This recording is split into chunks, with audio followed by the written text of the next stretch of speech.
Fala de novo a sua pergunta. Você quer saber o quê? O que o senhor acha, analisando assim de modo geral, essa inserção da cultura local, regional nas escolas? De que modo isso é importante ou é viável em um país que tem tanta cultura local como o nosso país? Oh, minha cabeça está passando.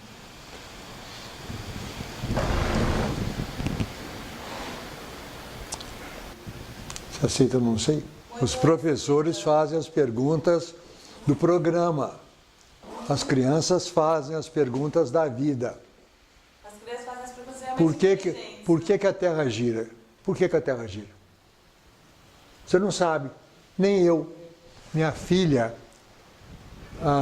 quando estava se preparando para o vestibular, ela tinha de saber cruzamento de coelho branco com coelho preto, as causas da Guerra dos 100 anos, logaritmos neperianos, não sei mais o que. Ela desesperada, eu tentando ajudar, eu dizia para ela: minha filha, você tem que aprender isso, porque é a regra do jogo, mas eu te juro uma coisa, um mês depois do vestibular você terá esquecido tudo. A gente esquece. Por que esquece? Porque tem memória má? Não, porque tem memória boa. Porque a memória só guarda aquilo que faz sentido. Se não faz sentido, ela joga fora. Eu digo que a memória é igual a um escorredor de macarrão. O que é um escorredor de macarrão?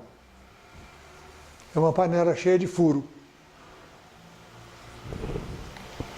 Para que os furos? Para se livrar da água, porque quem está fazendo a macarronada não quer a água, quer o macarrão. É a mesma coisa no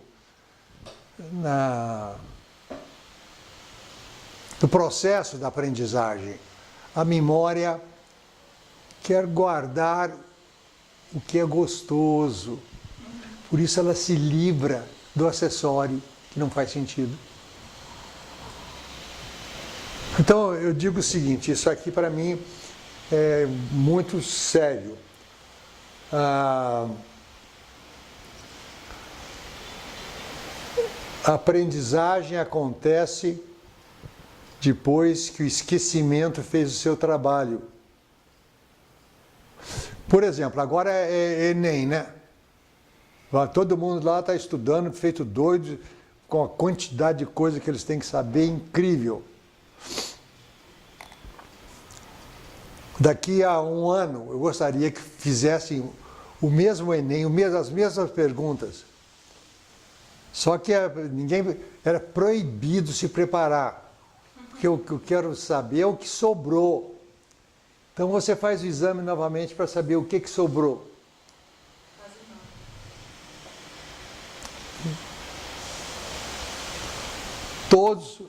Todos os reitores seriam reprovados. Todos os professores de cursinho seriam reprovados. Eu seria reprovado. O que fala bem da minha inteligência, né? Porque eu não guardo lixo. Posso te contar uma história?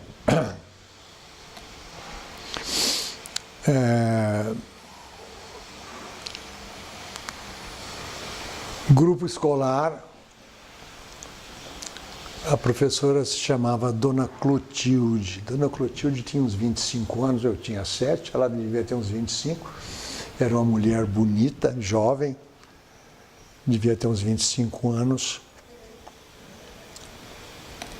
E ela fazia uma coisa que nos espicaçava. Ela sentava-se na frente da classe, desabotoava o primeiro botão aqui. Todo aluno é apaixonado pela professora. A gente não sabia muito das coisas, mas o corpo sentia uns negócios estranhos. A temperatura está subindo. Aí ela desabotoava o segundo botão. Mas sobe mais ainda a temperatura. Aí ela só desabotoa o terceiro botão que fica no lugar onde se faz o filho. Nome do pai, do filho.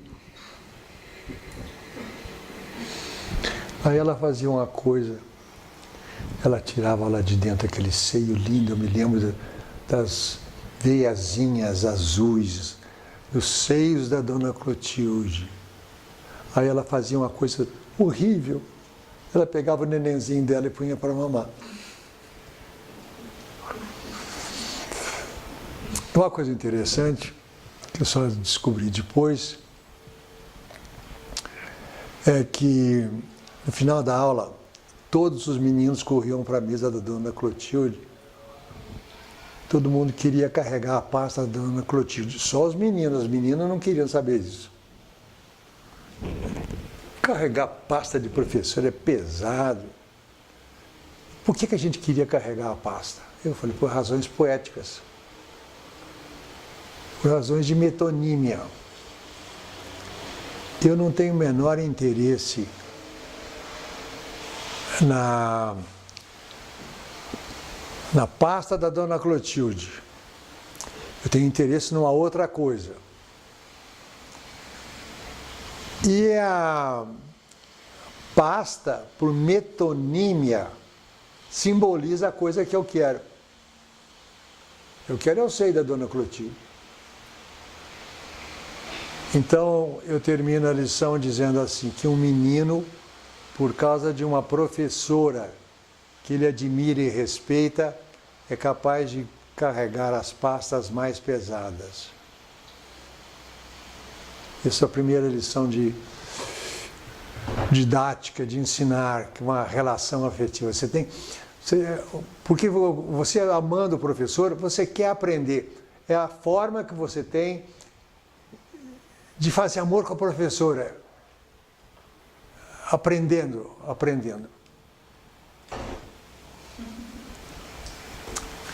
Mas essas coisas não se falam muito na escola, né? Fala-se plano de aula, extracurricular. Fazer brinquedos. Era ocasião da guerra. E a gente escutava na televisão. A gente queria aprender aquilo. E Stalingrado continua a resistir. Eram as tropas alemãs chocando com as tropas russas e toda noite. O meu pai botou um mapa da Europa na parede e eu fiquei sabendo a geografia da Europa, não porque não tinha nada lá na escola, mas porque tinha sangue e a gente queria seguir, queria estar no meio dos soldados, queria fazer a batalha. Então a gente aprendeu geografia porque a gente estava profundamente interessado. Aí o que aconteceu? Nós começamos, eu comecei a fazer brinquedos. Por exemplo, imaginei como é que se faria um periscópio. Periscópio, sabe o que é, né? Era um tubo de bambu com um furinho em cima, com um espelho. Então a gente fazia o periscópio, fazia o canhão, fazia o caleidoscópio. Era um fascínio fazer um caleidoscópio. Aí a gente aprendia física. Se você vai fazer física ótica. Na escola não se aprendia nada, não se aprendia nada. Mas quando a gente estava interessado no que está acontecendo, aí a gente começa a aprender coisas, né? Acabou o açúcar, não tinha mais açúcar.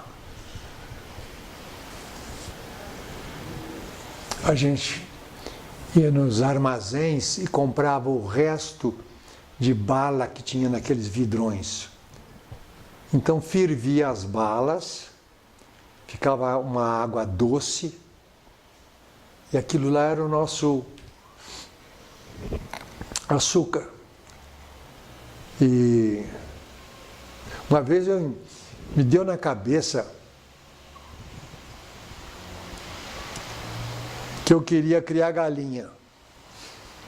Sabe que eu fiz uma pesquisa, foi numa outra cidade lá, fui na casa do meu tio que criava galinha, pedi emprestado umas revistas sobre criação de galinhas e estudei por conta própria. Porque eu queria criar galinha. Que idade? Hã? Que idade? Há 8 anos. Nossa, Criou galinha depois? não criei galinha porque nós mudamos de cidade. Você, senhor? Foi um amigo meu que me convidou para ir lá. Ele leu um livrinho meu, gostou e me convidou para ir lá. Fui, fiz umas palestras. Aí ele me disse, vou te levar numa escola diferente. Perguntei, diferente como? Ele falou, você tem que ver. Aí fui, cheguei na escola, tinha um jardim e o diretor da escola estava lá na frente. A gente trocou um pouco de banalidades. Meu amigo foi embora, fiquei com o diretor. Aí vinha passando uma menina de 9 anos, o diretor falou, tu pode mostrar e explicar a nossa escola para o nosso visitante? Ela disse, pois. E ele foi embora e me largou com a menina de 9 anos. Eu percebi que tinha alguma coisa esquisita, porque eu não podia imaginar nenhum diretor ou diretora que aqui no Brasil entregasse a tarefa de mostrar e explicar a escola para o visitante estrangeiro. Aí eu fui com a menina lá para a porta da escola. Quando cheguei lá, a menina parou e disse, para o senhor entender a nossa escola, o senhor terá que esquecer tudo que o senhor sabe sobre escolas. Não temos professores dando aulas, não temos provas. Não temos campainha dizendo a hora de estudar matemática, hora de estudar geografia. Mas não tem professor, escola sem professor. Eu perguntei para ela, e como é que vocês aprendem? Formamos pequenos grupos de 6 pessoas com interesse comum. Isso é coisa importante, interesse. Você veja, o interesse, ele não pode vir engaiolado. Ele acontece. É difícil falar em geral sobre o que aconteceu. Porque aconteceram muitas coisas diferentes, né? Houve avanços. Há escolas que se parecem com a Escola da Ponte. Há outras escolas que são tão quadradas quanto as escolas antigas.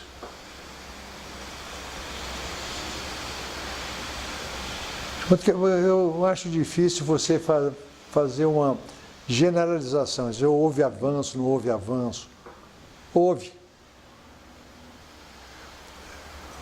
Em todas as situações, em todas as escolas, em todas as universidades, há professores inteligentes, interessados, e há professores desinteressados que ficam o tempo todo pensando em aposentadoria. Aposentadoria. Eu tenho horror dessa palavra. Eu acho que a coisa mais triste na vida é você se aposentar. Os professores sofrem muito, especialmente as professoras, diretoras, quando se aposentam. Depois que tem a aposentadoria, que alívio na segunda-feira. Não tenho que ir para a escola, não tenho, posso ficar na cama até as 9 horas. Que coisa fantástica. Isso dura por uma semana. Chega um dia que você acorda e diz, o que eu vou fazer hoje?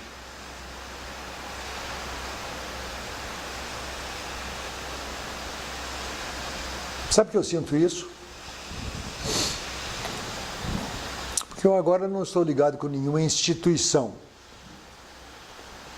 Então, quando eu acordo, eu que tenho que dizer o que eu vou fazer. O que eu vou fazer?